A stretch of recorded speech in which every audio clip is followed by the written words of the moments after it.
is Alex and welcome to pickling class. And I'm here today to teach you the foundations so you too can get pickling at home. So, first, before we get started, I wanted to talk to you about why I think pickling is such an important skill to have in a busy urban kitchen. Firstly, it has taught me to really understand seasonal eating. So when you're eating in season, you're eating fruits and vegetables that are grown and are at their best quality at that time of year. So we should be preserving beetroots and pears in winter. In summer, we should be preserving cucumbers and green tomatoes and green beans. When you're eating in season, you are eating food that is the tastiest, the most nutritious, the most affordable, and it also is a great way to support local Australian farmers as well. Pickling for me is one of the most fundamental ways that I manage food waste in my home kitchen. So there is no reason to now throw away half an onion or a couple of old celery sticks because you can pickle them. Pickling is also an excellent way to get more veg in your meals. Suddenly your burgers, your cheese plates, your toasties, your salads have so much more flavour and punch.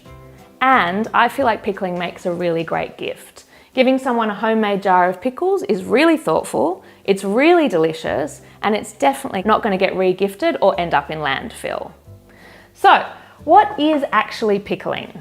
When we look at this, we can see vegetables that are under a vinegar brine, and it's that vinegar brine that is preserving the vegetables and making them last longer.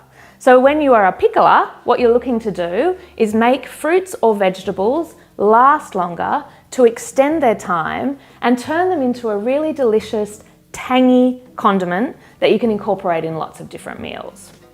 So pickling is a really awesome skill to have. It is not difficult at all. There's a few things that you need to know, which we're going to run you through today, and then you can get pickling at home. So I'm going to make two different types of pickles today. We're going to do a cucumber pickle and a dilly green bean as well.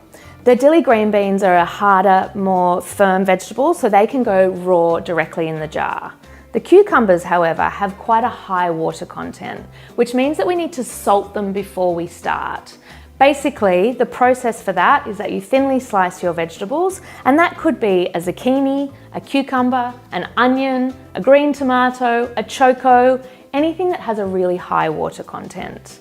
We thinly slice it, we sprinkle it with salt, and it's the salt that draws out that excess moisture, and then we can start pickling it. If you don't salt those vegetables, you end up with a soggy pickle, which is unforgivable in pickling circles. So I'm going to thinly slice these cucumbers. I just take that ends off and then thinly slice them into probably like a 20-cent piece. You can make these as thin or as thick as you like, but for bread and butter cucumber pickles, I feel like the thinner the better. I'm going to work with 500 grams of produce today, and the ratio of salt will be half a tablespoon of salt. And you can scale up or scale down that recipe to suit you, whether you're making one jar or you're making 20 jars. So speaking of jars, jars are a really important part of pickling, and I'm very happy for you to use second-hand jars. There are way too many jars in the world. You've just got to make sure they're in good nick. So please save your old passata jars, your old jam jars, your old salsa jars, and reuse them to make your homemade pickles. What I want you to do is make sure there's no nicks or cracks in the top there, because that means that's where bacteria could harbour, but it's also where if there's a tiny little crack in there, that can spread further as well. So you just want to make sure they're in good nick. With the lids, you want to make sure that they're not dented or rusted, but a little bit of discoloration is fine. So if you had a bit of a turmeric hue on there, I would not be concerned. Your jars need to be sterilised, especially if you're going to put your pickles in the pantry and store them out of the fridge. And sterilising jars is a really easy thing to do. Basically, you give that a hot soapy wash and a rinse, or a run through the dishwasher. And then I pop all my jars into a baking tray, standing upright, then slide them into a cold oven, turn the oven to about 100 degrees, 110 degrees, and let them heat and dry for about 15 minutes. So that is a fully sterilised jar. After that, you bring them out of the oven, you let it sit and cool down slightly so that you can handle the jars. Now with the lids, they need a little bit of a different method. Because lids have a plastic coating inside, it doesn't work well in dry heat. So my recommendation for lids is to boil them in a saucepan of water for 5 minutes and then get them out with some tongs and let them air dry or dry them with a clean paper towel or a clean tea towel. And that is sterilizing. It is really, really simple. So while our cucumbers are salting, we're going to make the vinegar brine. Now the brine is the liquid that covers the vegetables and that's what's preserving them. And it's also giving it that sweet and sour, delicious, tangy flavor. To make the brine is really, really easy. It's just simple ingredients that you already have in your pantry at home. We're going to start with vinegar. Now I like to use an apple cider vinegar. You could also use white wine vinegar, rice wine vinegar. If you want to get a bit fancy and pickle beetroots in red wine vinegar, I am happy for you to do what you want to do. However, your vinegar needs to be 5% acidity or more. Most supermarket brands are 5% acidity, and if not, you can just check on the label and it will tell you there as well. I don't want you to use dressing vinegars, so no balsamic vinegars or sherry vinegars or raspberry vinegars. It's just more your straight up cooking vinegars. So we're going to put 2 cups of vinegar into our pot, and the other ingredients are just going to go in as follows.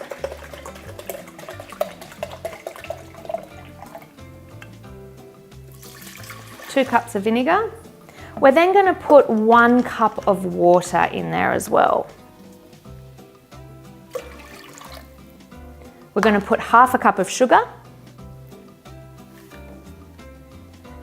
and a very generous tablespoon of salt. The salt you can really do to taste, but you do want your pickles to be sweet and tangy and salty as well. And in that goes. From here, we turn on the heat, give it a stir, and gently bring it up to the boil. I like to think about the vinegar brine as a ratio so that again you can scale up and scale down depending on how many pickles you're making. So it's 4 parts vinegar, 2 parts water and 1 part sugar with salt to taste. That ratio makes the scaling up really easy. This amount of brine here should probably do us about 3 to 4 jars. So I'm just going to let that come up to the boil and then we'll turn the heat off and we'll get pickling. So our cucumbers are salting. We've made our vinegar brine. Our beans are ready to go. So now it's time to start flavoring your pickles. And that's the fun bit, because really you can do whatever you like to do. Once you've got your sterilized jars, the spices go into the bottom of each jar. And I would recommend maybe between 2 to 4 different flavor combinations in each jar. For our green beans, I'm gonna go with some peppercorns, so probably about a teaspoon into the bottom of that jar. And I'd like them to be really garlicky. So while I'm happy for you guys to use spices, I'm also happy for you to use things that you have in the kitchen as well. So some garlic would be nice. If you had a bit of ginger hanging around, you could put a slice of ginger in there. A bit of lemon peel, a bit of orange peel, some thyme from the garden. I don't mind what you use, but you want the flavor combinations to go together really well. You could slice the garlic if you wanted to, or you can just pop it in whole. Either way is absolutely fine. This is a big clove, so I'm just going to cut that one in half and pop that into the bottom of the jar. When you're pickling garlic, it can have a tendency to turn a little bit blue, so don't be afraid and think you've made something radioactive. It's absolutely fine. I've got pepper, I've got garlic, and I'm going to do a little pinch of chili flakes in the bottom. That is optional, but if you like a bit of heat, then add as much as you like. And then I'm going to do a little bit of dill seeds, so probably about a teaspoon into the bottom of the jar, and that is going to be for our dilly green beans. For our cucumbers, I'm going to go in a little bit of a different direction. So I'm also going to do peppercorns because I think they're so good in pickles.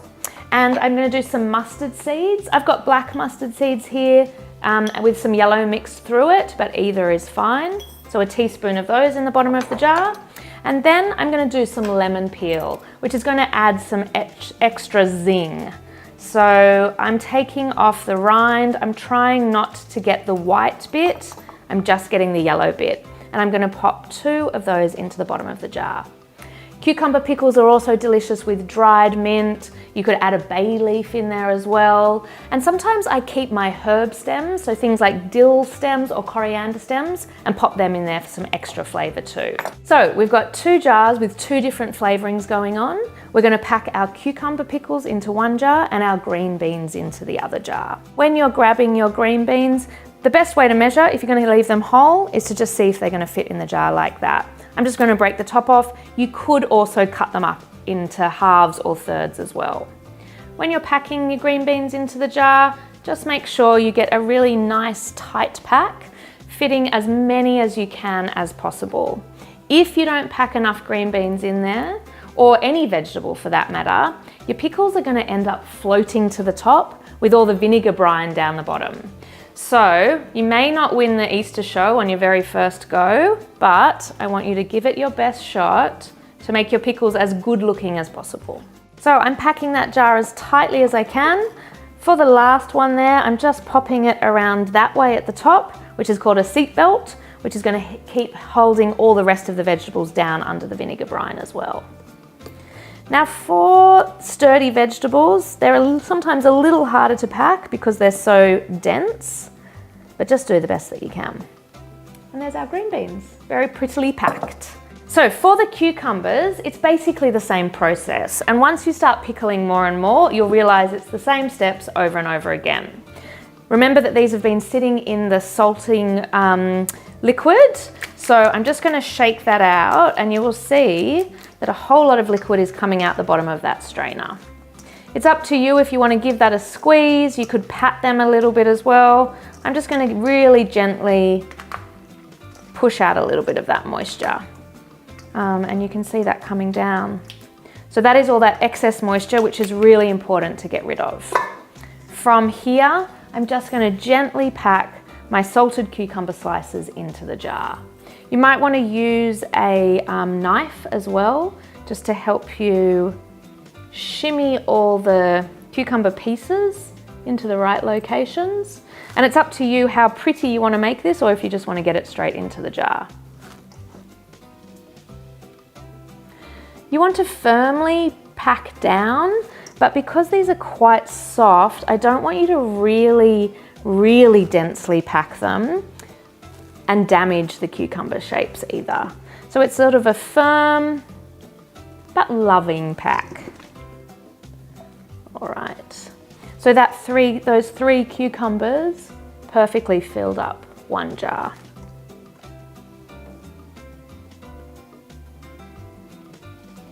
Great, and there you go, your cucumber pickles are in there. From here, we're going to add the vinegar brine.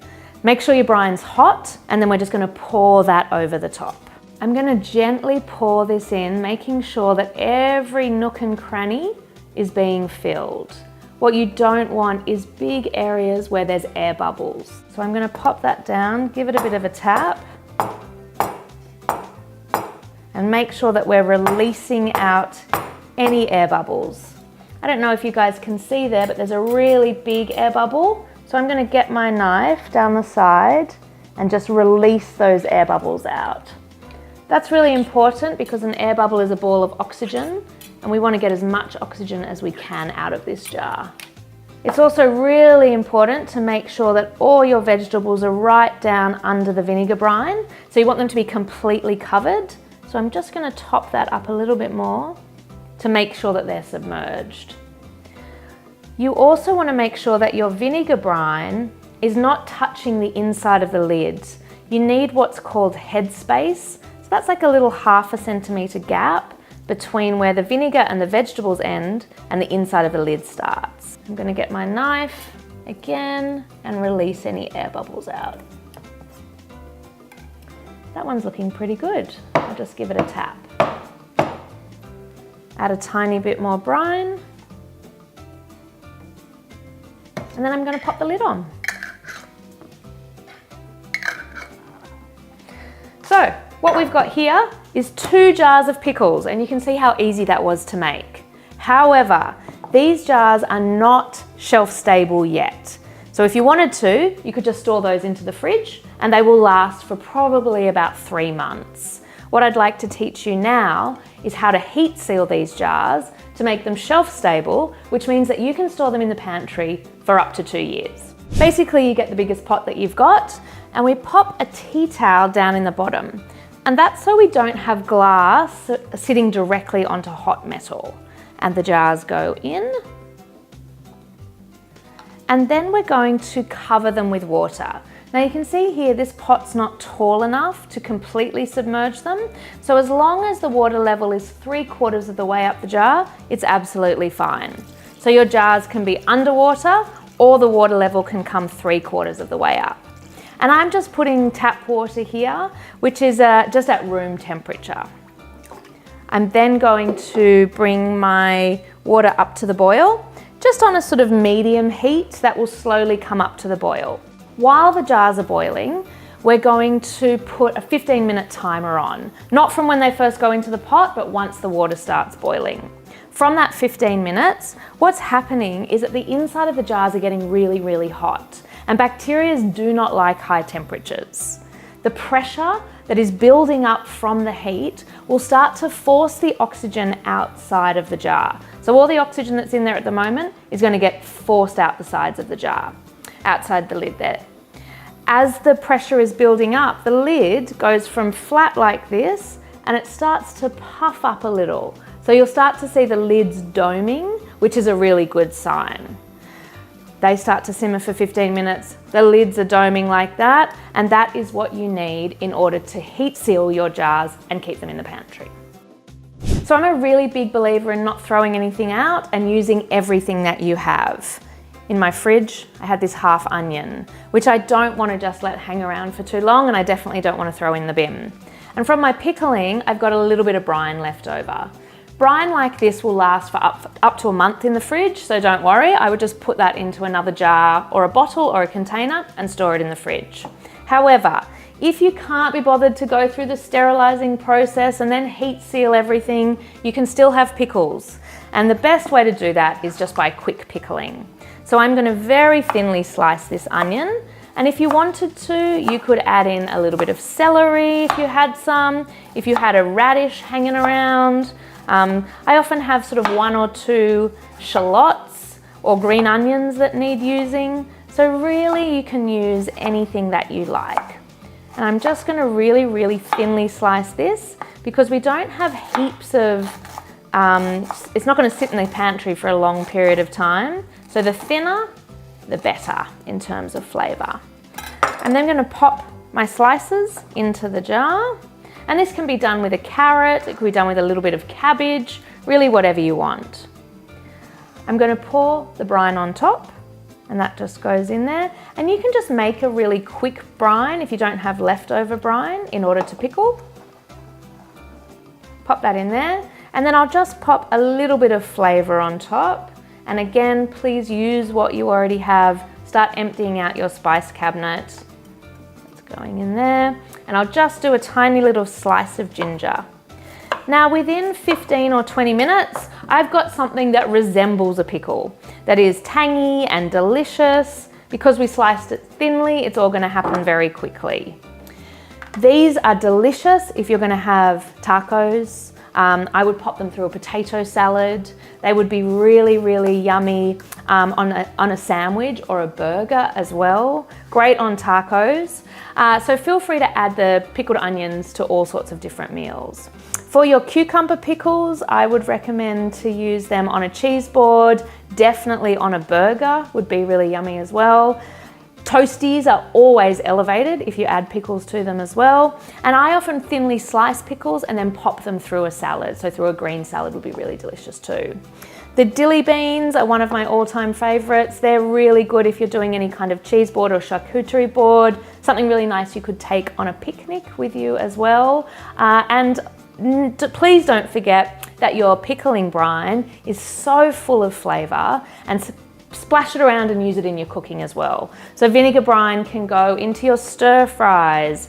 You can use it as a salad dressing. If you boil potatoes and then pour a bit of the pickling brine on top, you've suddenly got this very, very delicious tangy potato dish as well. So I want you to start using things up. We really need to reduce food waste, and please don't forget that pickling is one of the best ways to do that in your household. So my pickling friends, it is time for you to get pickling at home. My main piece of advice is to just give it a go. And don't forget that cooking from scratch is delicious, it reduces food waste, it saves money, and it brings a lot of joy to the kitchen.